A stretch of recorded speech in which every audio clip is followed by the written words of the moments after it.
mwaramukanya amahoro nshuti bavandimwe dusangiye kwiga ibyigisho biyobora abakuze kwiga Bibiliya. Reka ubuntu umwami Yesu bane namwe mwese. Kuri uyu munsi tugiye kwiga ingingo yo kuwa gatanu itubwira ngo ongera uhanure. Ongera uhanure.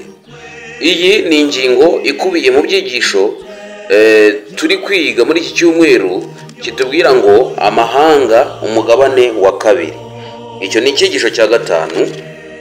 Mu ngingo y'ejo twabonye ingingo yatubwiraga ngo hagati y'ubutaka n'inyanja. Twabonye inyamaswa yavuye mu nyanja. Iyo nta yindi ni inyamaswa ihagarariye ubutegetsi bwa Roma. Iyi yavuye mu nyanja kuko yavuye mu bantu benshi cyane, kandi abo bantu bakaba ari abantu batubaha Imana. Bivuze iki?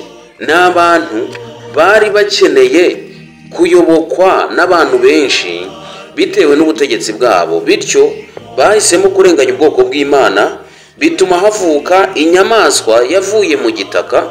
Iyo nyamaswa yavuye mu gitaka ikaba ihagarariye Leta Zunze Ubumwe za Amerika nk'ubutaka bwahungishirijweho abana b'Imana bari bavuye muri ayo mahanga menshi bahunze akarengane ahagana mu myaka 1260. Twarayibonye rero iyo ngingo twayibonye ejo. Kuri uyu munsi reka twumve iyi ngiyi itubwira ngo ongera uhanure. Itorero ryasigaye ryakomotse mu isi nshya, by'umwihariko aho abashakashatsi cyangwa se abashakaga umudendezo w'idini bari barahungiye mu gihe cy'ikinyejana cya 17 na 18. Kuba nta mbogamizi rero mu by'idini no mu bya politike bari barahuye nazo igihe kirekire nk'ibyari ahandi hose, ntabwo wakwemera ko iyo nkubiri yihuse kandi ifite imbaraga yari ahandi yagera muri icyo gihugu gishya cyaje guhinduka Leta Zunze Ubumwe za Amerika. Aya magambo sinzi niba yumvikanye cyane, ariko iri torero ryakomotse mu isi nshya gute? Ni igihe ubupapa bwatotezaga abantu bubahora ukwizera kwabo. Abantu barahunze bava mu bihugu by'Uburayi berekeza muri Leta Zunze Ubumwe za Amerika, bahunze akarengane kakorerwaga abana b'Imana, bahorwaga kudakurikira inyigisho za papa cyangwa se kudakurikira ubutegetsi bwa papa. Bityo rero uyu mugabane wavumbuwe wahungishirijwemo abana b'Imana, ibi bintu ntibyakorerwagayo. Hari umudendezo mu by'idini ndetse no mu bya politike.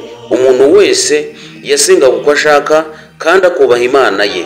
Bityo rero ibi byatumye iki gihugu cyitwa Leta Zunze Ubumwe za Amerika. Reka turebe isomo hano riri mu Byahishuwe igice cya 10 uhereye ku murongo wa 1 kugeza kuri 11. Hasobanura ivuka ry'iyo nkubiri. Ita kuri zimwe mu ngingo twize nk'izivuga ku mahanga twarazibonye, imusozi no ku nyanja. Izi ngingo twarazize. Gira ibyo witaho cyane mu gihe usoma kugira ngo we gusoma byinshi biri muri uwo murongo. Ni ibihe bintu by'ingenzi wakwitaho ushobora gukura muri iyo nkuru? Reka twumve iyi nkuru iri mu Byahishuwe 10 igice cya 10 umurongo wa 1 kugeza 11. Twumve n'iki twakuramo muri iyi nkuru. Aha hari amagambo atubwira ngo Yohana aconshomera agatabo yavanye mu ntoki za marayika. Yohana aconshomera agatabo yavanye mu ntoki za marayika. Mbona marayika wundi ukomeye amanuka ava mu ijuru yambaye igicu, umukororombya uri ku mutwe we. Iyo bavuze umukororombya baba bavuze imbabazi. Bityo rero mu maso he hasaga n'izuba, ibirenge bye bisa n'inkingi z'umuriro. Uyu marayika yarateye ubwoba. Mu ntoki ze rero yari afite agatabo kabumbutse, nuko ashyira ikirenge cye cy'iburyo ku nyanja. Ikirenge cye cy'iburyo agishyize ku nyanja, kandi inyanja twabonye ko isobanura abantu benshi. Aba bantu benshi ndetse batubaha Imana. None ikirenge cy'iburyo agishinze kuki? Ku nyanja. N'icy'ibumoso agishyira ku butaka. Icy'ibumoso agishyize ku butaka, kandi ubwo butaka tubonye ko ari ubutaka bwakiriye abana b'Imana bari bahunze akarengane kakorwaga n'iyi nyamaswa marayika ashinzeho ikirenge cy'iburyo. Arangurura ijwi rirenga ati, uwo marayika nk'uko intare yivuga, avuga iryo jwi rirenga, guhinda kurindwi kw'inkuba kuvuga amajwi yako. Yahinze rimwe ariko ahinda mu buryo burindwi butandukanye, bityo uko guhinda kwe kwahinze mu buryo butandukanye kandi kwahindaga nk'inkuba. Nuko rero guhinda kurindwi kw'inkuba kuvuga amajwi yako, kandi guhinda kurindwi kw'inkuba kumaze kuvuga, nari ngiye kwandika, nuko numva ijwi rivugira mu ijuru rimbwira riti, iby'uko guhinda kurindwi kw'inkuba kuvuze ubizigame, bibubwira ntubyandike. Marayika yaravuze, avuga mu buryo burindwi, avuga ahinda nk'inkuba. Yohana nk'umwanditsi yitegura kwandika ibyo yumvise ndetse n'ibyo abona, ariko marayika aramubuza ati, no, wikwandika ibyo ngibyo ubonye, wikwandika ibyo wumvise, ahubwo uku guhinda kw'inkuba wumvise bizigame bibe ubwiru. Marayika rero nabonye ku murongo wa 5 ahagaze ku nyanja no ku butaka, amanika ukuboko kwe kw'iburyo agutunga mu ijuru. Umva, arahira ihoraho iteka ryose yaremye ijuru n'ibirimo byose, ndetse n'isi n'ibiyirimo byose, n'inyanja n'ibiyirimo byose. Aravuga ati, ntihazabaho igihe ukundi. Marayika uyu nguyu arahanuye, kandi yari ahagaze ku butaka, ukuguru kumwe gushinze ku nyanja kw'iburyo, ukw'ibumoso gushinzwe ku butaka, nuko arambura ukuboko gutunga mu ijuru. Aravuga ati, ntihazabaho igihe ukundi. Ubu yari ashatse kuvuga iki?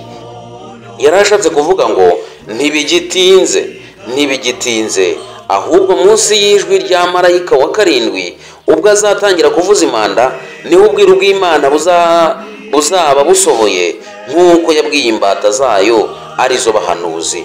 Bya bindi yabwiwe kuzigama, igihe ijwi rya marayika wa 7 rizaba rivuze, bwa bwiru abwikiwe avuze babwiwe kutandikwa buzahera ko buhishurwe. Umurongo wa 8, nuko ryajwi numvise rivugira mu ijuru, nongera kuryumva rimbwira riti, genda wende ka gatabo kabumbutse kari mu ntoki za marayika wahagaze ku nyanja no ku butaka. Marayika, nuko nsanga marayika uwo ndamubwira ni mpako gatabo. Aransubiza ati, enda ugaconshomere, karagusharirira mu nda, ariko mu kanwa kawe karakuryohera nk'ubuki. Izina ry'Imana rihimbazwe. Aka gatabo nubwo gashaririye ukigatamira, ariko iyo kageze mu nda gahinduka ubuki. Ese aya magambo asobanuye iki? Nenda ako gatabo ngakura mu ntoki za marayika ndagaconjomera, nk'uko yabivuze, mu kanwa kanjye kandyohera nk'ubuki, ariko mu nda kukarya mu nda yanjye harasharira. Arambwira ati, ukwiriye kongera guhanura iby'amoko menshi n'amahanga menshi n'indimi nyinshi n'abami benshi. Marayika akimara kurya aka gatabo kamuryoheye nk'ubuki ku munwa, ariko kageze mu nda karasharira. Bityo marayika aramubwira ati, ubwo kagushaririye mu nda, ukwiriye kongera guhanura, kandi ugahanura iby'amoko menshi, ugahanura iby'amahanga menshi, ugahanura iby'abami benshi. Marayika uyu nguyu ategetse Yohana guhanura, kandi ubu buhanuzi bwe bugomba kuba bushingiye ku bantu benshi, amoko menshi, ndetse n'indimi nyinshi. Ibi byaba bishatse kuvuga iki? Reka dusesengure twifashishije iki cyigisho. Marayika arangurura mu ijwi rirenga nk'iry'abamarayika 3 bo mu Byahishuwe 14. Marayika arangurura ijwi rikomeye, arangurura ubutumwa buri muri mu Byahishuwe na Yohana igice cya 14 uhereye ku murongo wa 6. Haranditse ngo, nuko mbona marayika wundi aguruka aringanije ijuru, afite ubutumwa bwiza bw'iteka ryose, ngo abubwire abari mu isi bose, mu mahanga yose, n'imiryango yose, n'indimi zose, n'amoko yose.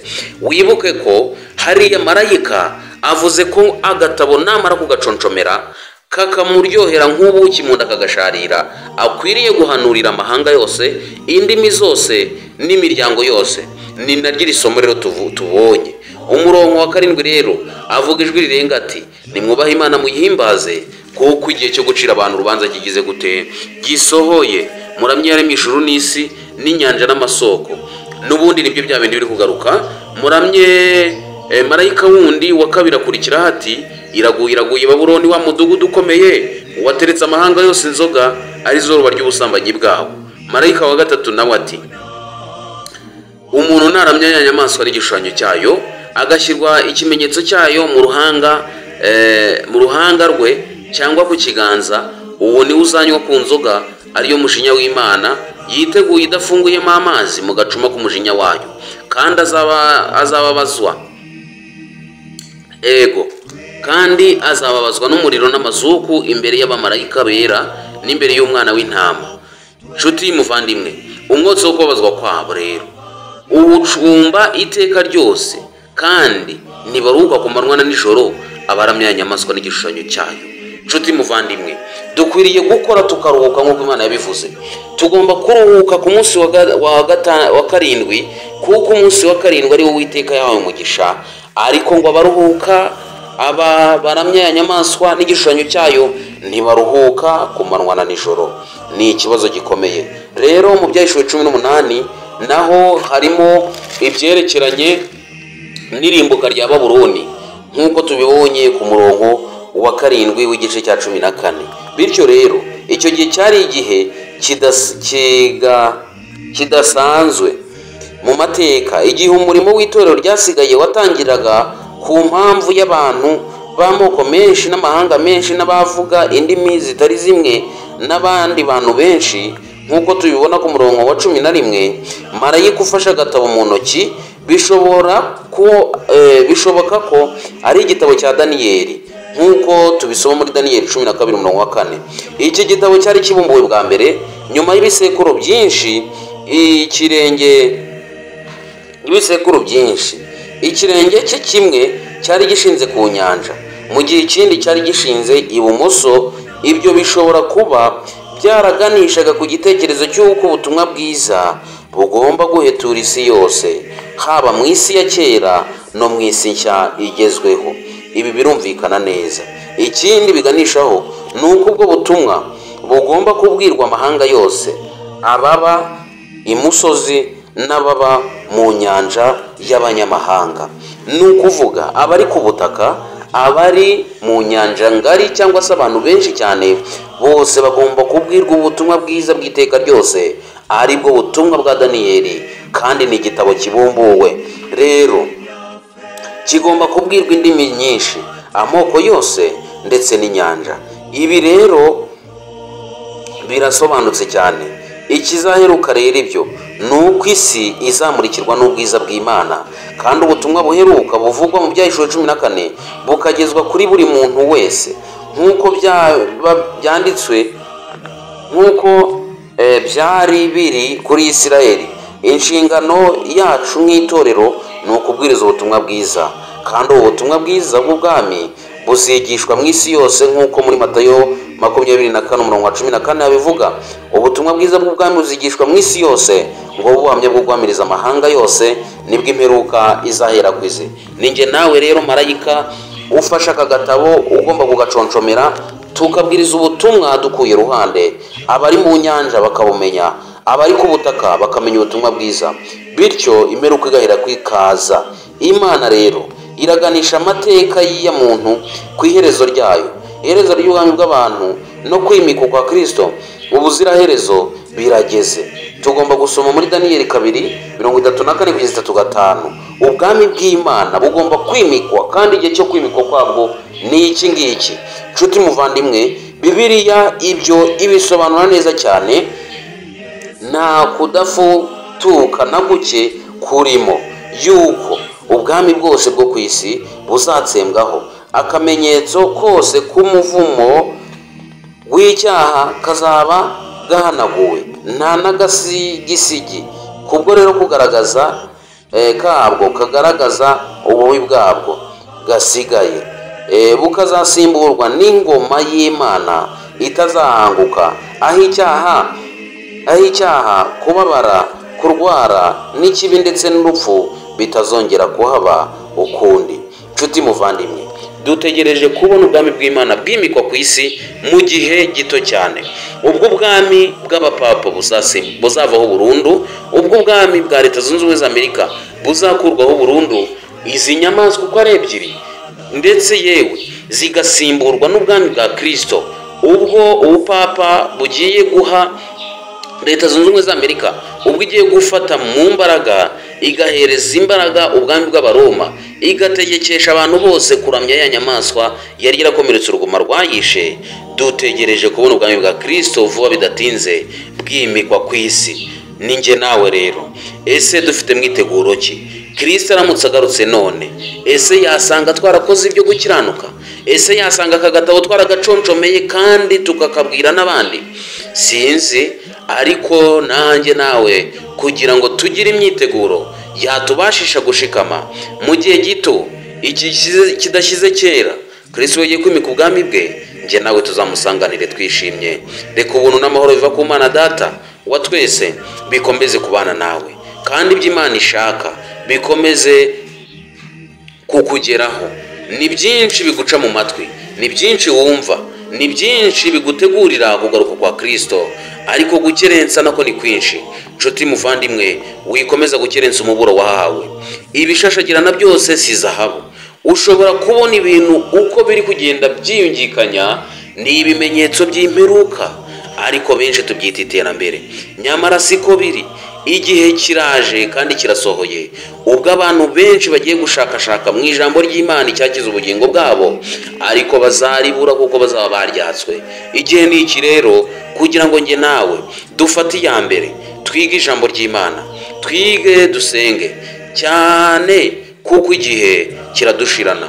Nshuti muvandimwe, aba barokotse bavuye